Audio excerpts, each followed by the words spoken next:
Assalamualaikum warahmatullahi wabarakatuh. Pada kesempatan kali ini saya akan menjelaskan bagaimana cara melakukan analisis data penelitian komparatif ya, yang membedakan lebih dari dua kelompok data. Jadi penelitian komparatif yang membedakan kelompok itu bisa saja yang dibedakan hanya dua kelompok. Misalnya perbedaan motivasi belajar ditinjau dari jenis kelamin. Nah, jenis kelamin hanya ada laki-laki dan perempuan. Jadi dua kelompok.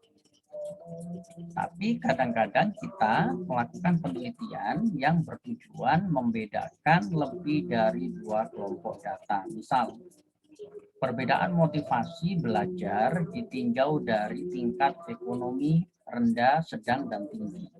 Ada 3 kelompok data. Maka nanti penggunaan teknik analisis statistiknya akan berbeda. Baik. Sebelum lebih lanjut, saya akan menjelaskan bagaimana cara melakukan analisis data penelitian komparatif yang menggunakan 3 kelompok, ya, yang membedakan 3 kelompok. Saya ingin terlebih dahulu mereview sedikit ya tentang penggunaan teknik-teknik dalam teknik analisis data dalam statistik. Ya. Jadi belajar statistik itu sebenarnya sangat mudah sekali, ya, karena sekarang belajar statistik itu tidak perlu menghitung secara manual. Kita tinggal menggunakan program SPSS. Jadi yang paling penting belajar statistik itu kita harus tahu kapan kita menggunakan statistik parametrik, kapan kita menggunakan statistik non parametrik, kapan kita menggunakan korelasi produk momen misalnya, dan kapan kita menggunakan misalnya analisis regresi. Oke. Ini saya review singkat saja karena sudah saya jelaskan sebelumnya pada materi-materi saya sebelumnya. Ya.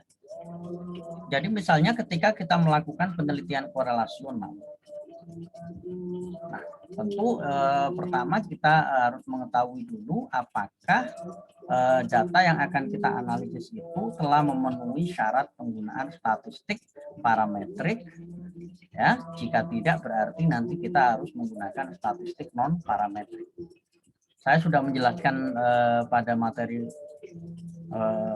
pada pertemuan-pertemuan sebelumnya, jadi nanti tinggal dilihat kembali. Nah, misalnya penelitian kita itu penelitian korelasional, satu variabel X ya, variabel X-nya hanya satu, kemudian variabel Y-nya satu. Nah, ketika memenuhi syarat parametrik misalnya, oh berarti kita bisa menggunakan korelasi produk momen kalau hanya ingin melihat korelasinya. Tapi kalau ingin melihat bagaimana variabel X bisa memprediksikan variabel Y, kita akan menggunakan analisis regresi ganda. Kan? Nah, kalau korelasionalnya lebih dari satu variabel, untuk variabel X-nya misal, hubungan antara regulasi emosi dan efikasi diri dengan prokrastinasi akademik, variabel X-nya ada 2 lebih dari 1. Jika memenuhi syarat parametrik, Anda bisa menggunakan korelasi produk momen kalau hanya sekedar ingin melihat korelasinya, atau bisa menggunakan analisis regresi ganda namanya kalau ingin melihat bagaimana variabel X bisa memprediksikan variabel Y. Nah, ketika tidak memenuhi syarat parametrik, berarti Anda harus menggunakan statistik non parametrik. Nah, ketika Anda harus menggunakan statistik non parametrik, baik itu variabel X-nya 1 maupun lebih dari 1, tidak ada pilihan lain, kita hanya bisa menggunakan korelasi Sperman Rule yang bisa kita gunakan. Nah, tentu ada kelemahannya di sini. Kelemahannya adalah ketika menggunakan korelasi Sperman Rule, Anda hanya bisa melihat korelasi antara satu variabel X dengan satu variabel Y. Sehingga menggunakan korelasi Sperman Rule tidak bisa menjawab hipotesis yang mengatakan ada hubungan antara X1 dan X2 dengan Y. Karena Spearman Rule hanya bisa melihat hubungan antara X1 dengan Y dan X2 dengan Y. Nah, solusinya bagaimana, Pak? Kalau kita kepengen melihat hubungan X1 dan X2 dengan Y, maka upayakan ketika Anda melakukan penelitian, gunakan teknik random dalam pengambilan sampel, gunakan jumlah sampel atau partisipan yang besar, sehingga akan memungkinkan untuk memenuhi syarat-syarat penggunaan statistik parametrik. Ya. Jadi idealnya penelitian menggunakan pendekatan kuantitatif itu memang partisipannya harus besar. Ya, kalau melihat penelitian-penelitian di luar negeri itu bisa lebih dari 300 ya. Mereka mengambil partisipan supaya bisa memenuhi syarat penggunaan parametrik. Oke. Kita masuk ke penelitian komparatif ya. Nah, ketika kita melakukan penelitian komparatif, penelitian yang membedakan ya, membedakan suatu variabel yang melekat pada partisipan ya ditinjau dari kelompok tertentu. Misal kita ingin melihat tadi perbedaan motivasi belajar ditinjau dari jenis kelamin. Berarti kita ingin melihat yang laki-laki dan yang perempuan itu motivasi belajarnya ada perbedaan atau tidak. Nah, ketika yang kita bedakan itu dua kelompok data, misalnya tadi ya, ada laki-laki dan ada perempuan, berarti dua kelompok data. Kemudian memenuhi persyaratan parametrik ya, kita bisa menggunakan independent sample t-test ya, namanya.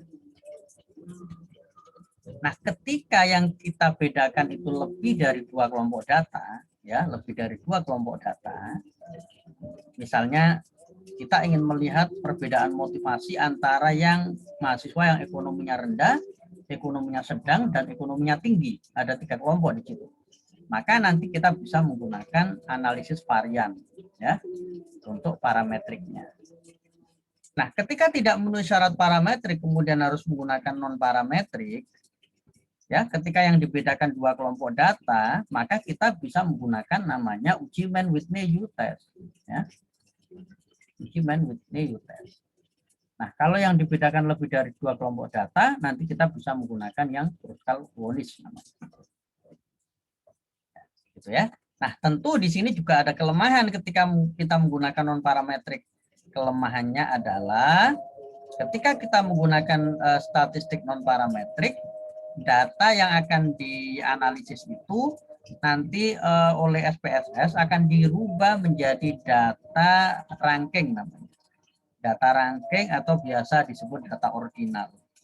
Sehingga kita nantinya juga hanya bisa melihat rata-rata ranking, tidak bisa melihat skor rata-rata yang sesungguhnya yang diperoleh oleh partisipan penelitian. Nah, itu adalah kelemahan penggunaan non parametrik. Sehingga tentu kalau kepengen penelitiannya bagus ya usahakan menggunakan subjek yang besar, diambil secara random sehingga bisa memenuhi penggunaan statistik parametrik. Oke. Nah, berikutnya adalah penelitian eksperimental. Nah, penelitian eksperimental ini penelitian yang memiliki beberapa desain dalam pelaksanaan eksperimennya, ya. Tentu ketika kita belajar statistik, kita juga tidak bisa melepaskan diri untuk belajar metodologi penelitian, ya. Nah, ketika jenis penelitiannya itu desainnya adalah desain pra-eksperimental, desain pra-eksperimental itu ciri-ciri utamanya biasanya hanya ada satu kelompok eksperimen, tidak ada kelompok kontrol.